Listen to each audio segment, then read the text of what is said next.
Well, I think this is an example of what we can do, and it's starting with conversations. And I know that sounds mundane and probably a little bit more traditional, but if younger women here in these more cultural settings can see what other women around the world are doing within the Commonwealth, that opens up their eyes a little bit. So it's through conversation.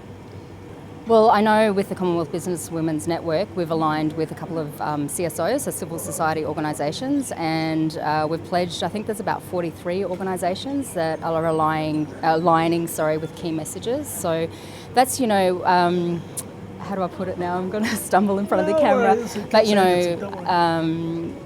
I suppose lobbying government and having conversations with government and seeing how we can change things through policy, I suppose. There's so many different angles, but I think the discussions we had yesterday to do with gender-based violence, for example, I made a point of including LGBTQI people and to also look at gender being more fluid now in our discussions, because when we're just talking about women and girls, for example, that now encompasses it looks differently out there in the real world, not just the Commonwealth. And as you can see here in Samoa, we've got a lot of transgender people and people from the LGBTQI community. So, and I think that's really important, and you will see changes. Like, we're speaking more and more about that, not having being so rigid, I guess, when we talk about gender.